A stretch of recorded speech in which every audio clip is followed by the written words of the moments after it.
여러분, 반도체 대란 때문에 대한민국의 자동차 산업이 시시각각 위기설에 휩싸이고 있습니다. 그만큼 셧다운, 그러니까 공장 가동 중단이 도미노처럼 지금 일어나고 있다는 사실이에요. 단순하게 잘 안 팔리는 차종만 이게 반도체가 모자라는 것이 아니라 인기가 있고 또 많이 팔리는 차종에서도 반도체 대란이 일어나고 말았습니다. 그러다 보니까 4월은 어찌어찌 버티는지 모르지만 5월에는 위기가 오지 않겠느냐 하는 이야기들이 계속 나오고 있어요. 그만큼 차량용 반도체에 대한 수급이 제대로 안 된다는 뜻입니다. 일본의 르네사스 같은 경우가 가장 많이 생산하는 업체 중에 하나인데 여기도 화재가 났거든요. 제대로 공급되려고 그러면 5월이 넘어서서 6월, 7월쯤 된다 이런 얘기가 나올 정도거든요. 여기에다가 대만의 TSMC도 마찬가지입니다. 일본의 르네사스하고 마찬가지로 차량용 반도체는 적어도 6월, 7월쯤 가야지 안정이 되고요. 수급에 대한 문제가 해결되는 것은 2, 3년이 걸린다. 이렇게까지 이야기할 정도예요. 2, 3년이요. 그러면 당분간 자동차 쪽에서는 반도체가 없어서 공장 가동을 멈춰야 되는 최악의 상황이 온다는 사실이잖아요. 그래서 5월 위기설이란 말이 나오게 된 겁니다. 여러분, 여기가 현대자동차 아산공장입니다. 차량용 반도체가 부족해서 오늘하고 내일 가동을 중단할 예정입니다. 사실 이 현대자동차 아산공장은 지난 12일, 13일에도 휴업에 들어간 적이 있습니다. 불과 일주일 만에 다시 셧다운을 한 겁니다. 문제는 이 현대자동차 아산공장이 생산하는 차종이에요. 그랜저하고 소나타가 주로 생산되는 라인입니다. 지난달 국내 판매만 보더라도 그랜저는요 전체의 3위입니다. 소나타도 전체의 8위예요. 다시 말해서 인기 차종이란 뜻이죠. 근데 인기 차종이 지금 생산을 중단한다고 하면 거기에 대한 차질은 엄청 크겠죠. 엄청 클 수밖에 없습니다. 게다가 실적에도 이게 영향을 굉장히 많이 미칠 거다 이렇게 얘기하고 있습니다. 지금까지 현대차는 특권을 좀 줄이고 또 이 생산 시간을 좀 조정하면서 어떻게 하든 인기 차종에 대한 생산은 계속하겠다 이야기를 했지만 결국은 셧다운을 해야 되는 그런 상황에 내몰렸다. 이렇게 이야기할 수가 있습니다. 이렇게 됐을 때 제대로 공급이 된다고 하더라도 이게 여러분 자동차 산업의 어떤 코로나19의 어떤 침체에서 회복 이게 빨라질 텐데 지금 이렇게까지 생산된다면 심각한 양상으로 번지죠. 한국 GM도 지금 마찬가지입니다. 여기도 마찬가지로 효자 품목 생산에 제동이 걸렸습니다. 빨간불이 들어온 거죠. 부평 1공장, 2공장 이번 주 내내 문 닫습니다. 이번 주 내내 가동률이 절반으로 떨어뜨렸어요. 그런데도 불구하고 차량용 반도체가 부족해서 이게 MCU라는 건데요. 마이크로 컨트롤 유닛이라는 건데 이게 부족해서 또 문을 닫아야 합니다.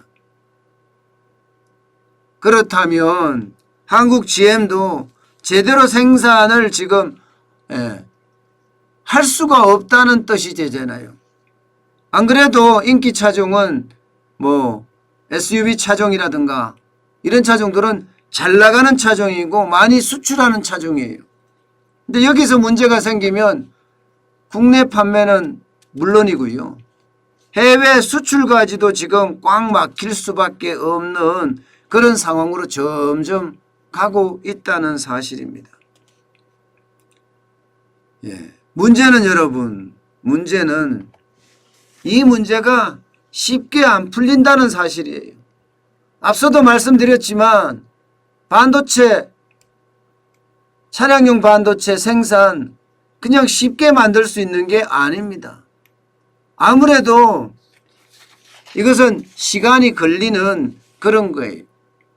우리나라에서도 반도체 잘한다 하는데 왜 차량용 반도체는 없느냐? 사실 그동안요, 차량용 반도체는 고부가가치 상품이 아니라는 이유로 솔직히 홀대를 받았어요. 그럴 수밖에 없는 게 최저임금 올라가죠. 주 52시간제 도입되죠. 이렇게 되니까 기업에서는요, 비용이 너무 많이 들어서 차량용 반도체는 쉽게 말하면 돈이 안 되는 사업이에요. 그래서 차량용 반도체는 웬만하면 안 한다. 삼성도 안 하고 있잖아요. 하더라도 아주 최소한으로 합니다. 그렇게 되면 여러분, 결국 앞으로도 계속 부족할 수밖에 없고 갑자기 이게 생산한다는 것도 어렵다는 이야기입니다. 게다가 일본의 르네상스 화재 났다고 말씀드렸죠. 노무라 정권이 이게 분석한 걸 보면요, 전 세계적으로 160만 대 정도가 차질이 생길 거다, 이런 이야기까지 해요. 사실 여러분, 자동차 상황 굉장히 좋았거든요. 생산도 전년 대비하면 1월 기준으로 24.9%나 늘었습니다. 그야말로 보복 소비가 일어나고 전 세계 수출이 난리가 났어요. 내수도 마찬가지입니다. 18.4%나 늘어났습니다. 작년에 11만 6천 대였다면 올해는 14만 8천 대까지 올라갔어요. 수출은 더 많이 늘어났습니다. 30% 가까이 늘어났어요. 29.5%예요. 14만 9천 대를 수출했다면 작년에, 올해는 19만 2천 대를 지금 수출하고 있습니다. 전체적으로도 지금 사실 생산이나 내수나 수출이나 난리잖아요. 트리플 증가 아니에요. 트리플. 생산도 작년에 25만 2천 대에서 31만 4천 대까지 늘어날 정도로 지금 자동차 산업은 호황이 될 거다, 이렇게 예상을 했지만 엄청난 복병을 만난 거죠. 엄청난 복병을. 현대나 기아차도 지금 마찬가지고요. 스몰 3사라고 이야기하는 한국 GM이나 르노 삼성이나 쌍용차도 지금 마찬가지입니다. 전부 다 생산하기가 진짜 곤란해졌고, 이 곤란해진 그 상황이 결국은 5월에 자동차 위기설까지 가는 것 아니냐, 이런 얘기까지 합니다. 여러분, 저는 이런 상황을 보면서 도대체 대한민국 정부는 도대체 뭘 하고 있느냐, 이런 생각을 또 한 번 할 수밖에 없었습니다. 이게 차량용 반도체가 전 세계적으로 지금 대란이 일어났잖아요. 이제 와서 뭐 대안을 만드는 것처럼 이야기를 하는데 이게 벌써 대란이 온다는 징조가 3, 4개월 전부터 벌써 있었잖아요. 그런데 대한민국 정부가 도대체 뭘 하는지 모르겠다, 그런 생각이 저는 절로 듭니다. 정부 정책이라는 게요, 바로 이런 곳에 정책이 있어야 돼요. 정부 정책이. 반도체에 대한 수급에 대한 정책이 필요하고요. 반도체에 대한 투자에 대한 정책이 필요합니다. 그 어느 때보다가 차량용 반도체를 만드는 업체가 있으면 그 업체한테다가 자금 지원도 해주고 시설을 늘려서 빠르게 한국 자동차 수출에 기여할 수 있게끔 만드는 거, 이게 분명한 이게 정책이거든요. 그런데 그 정책이 어디 갔는지 참 답답한 노릇입니다. 저는 심각하게 느끼는 게 그런 거예요. 정부가 현장에 있어야 되는데 정부는 현장에 없고요. 탁상 위에서만 존재한다 이런 생각이 많이 드는 데다가 모든 정책의 우선은 표예요. 표.